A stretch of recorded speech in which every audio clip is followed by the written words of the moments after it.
And there are some fixed truths here, some universal moral truths that Aaron O'Toole doesn't want to engage with. Now, again, I don't want the Conservative leader to be a moral or political philosopher. It's certainly not this Conservative leader or anyone else in Canadian politics for that matter.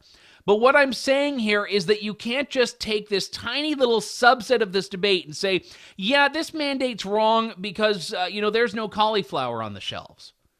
Well, because that's saying that if the government were to find a way to put cauliflower on the shelves, the vaccine mandate wouldn't be a problem, which we know isn't the case.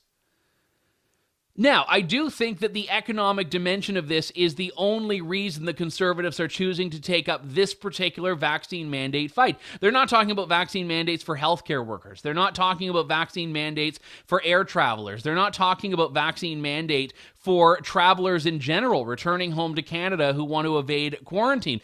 None of these issues are factoring into the Conservative message on the pandemic. They're only talking about truckers because there is a supply chain component. And I mentioned this. I wrote a column in my Substack yesterday, which I do hope you will check out, andrewlawton.substack.com. It's not affiliated with True North, but I use it to promote a lot of my work and expand on some of the ideas we talk about on this show. The point I made in there is that the Conservatives have tried to, instead of being the official opposition, be the official auditors of Canada. They're concerned with pocketbook issues, with economic issues, and anything outside of that they don't want to touch. And it's the biggest delusion of conservatism in Canada that you need to stay in this safe, protected, segregated terrain of just dealing with the economy. It's like taking that old James Carville axiom, it's the economy, stupid, and moving it just past the point of relevance because you're only focused on those issues. The economy is important, but in a complex time, people are looking for more than that. This idea, this conservative idea that you have to focus on the economy only works when the economy is the number one issue facing Canadians. And incidentally, in most elections, it probably is. In most elections, taxes, cost of living are probably the most important issues that Canadians have. Even peripheral issues to that, like things like the carbon tax, that's an economic issue. That's a cost of living issue more than it's an environmental issue for most Canadians. Not for Justin Trudeau, but for the average voter and taxpayer. But the last 2 years has been monumentally different. The number one issue facing Canadians is not an economic issue. It's an entire bundle of issues related to pandemic. There's health, there's economics, and there is also the ongoing assault and the increasing assault on civil liberties. And there are certain issues that need to be the hill to die on. Fundamental freedoms are at the very top of that hill. If you don't stand up for those, you're not really standing up for anything of substance. I don't care how low my taxes are if I live in an unfree society, an unfree country, a country in which the government is the one that apparently retains the right to decide what happens to my body.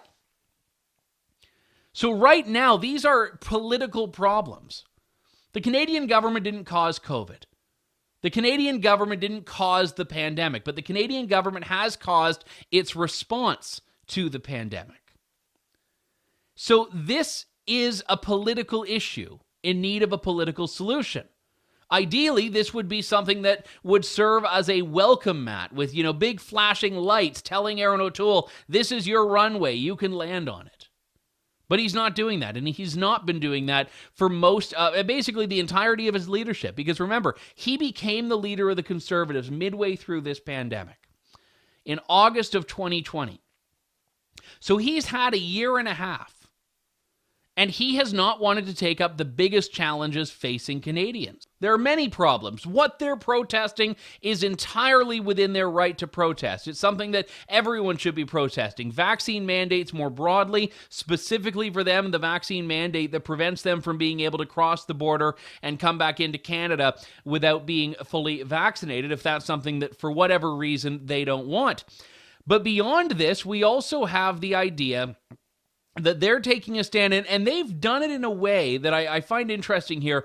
Aaron O'Toole has actually joined their message without saying that he wants anything to do with them. Quite the opposite. So a couple of weeks ago, Conservative leader Aaron O'Toole said that he opposes the vaccine mandate for truckers. His approach on this has been about the importance of securing supply chains, of fighting against grocery store shelves, all of that.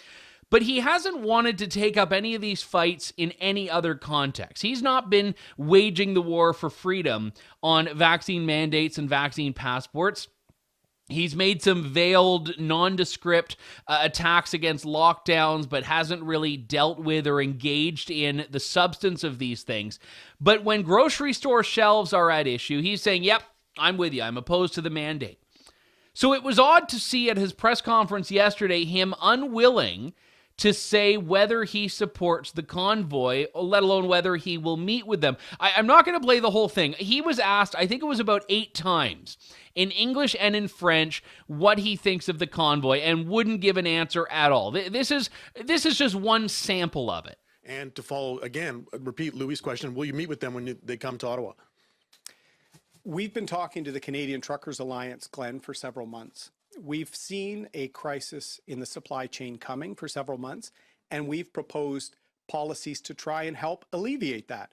The most important of which is vaccines. And we encourage everyone to get vaccinated and to get boosted.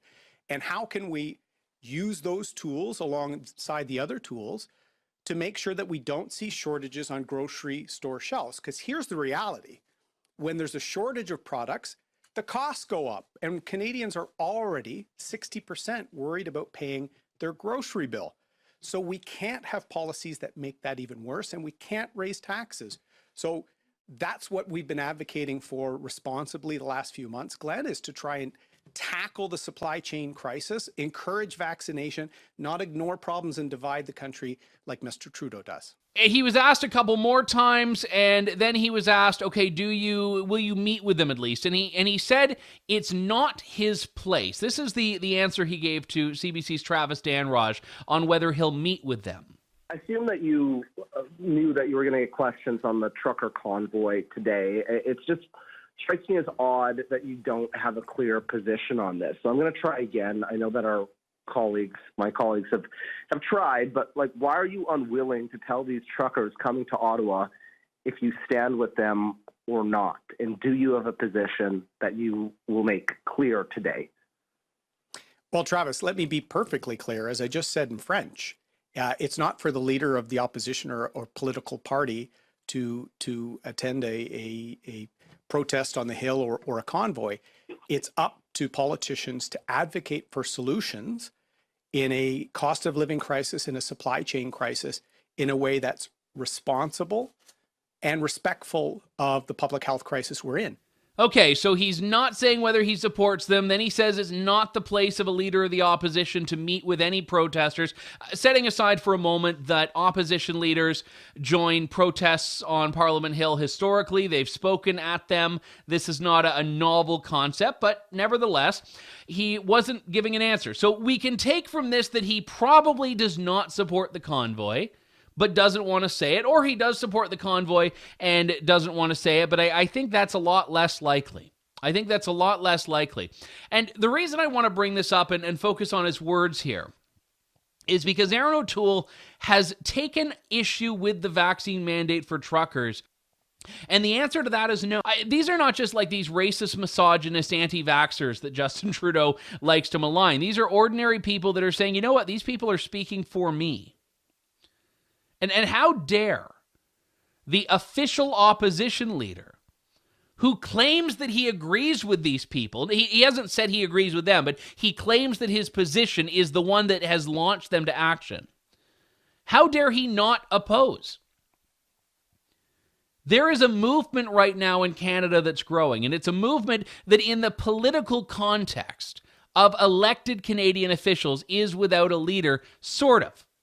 And here's the caveat. And by the way, let me just say, Maxime Bernier, I know, has been very solid on vaccine mandates. His power is limited given that he is not in public office. And I think he would be the first to admit that. So I don't want to get all the PPC supporters jumping up and down saying, why are you ignoring Maxime Bernier? We've covered at True North the PPC, I think, more than most media outlets in this country have. Certainly among independent media, there have been others, but compared to mainstream, we have spent more time focusing on who they are and what they believe because they're a part of this country.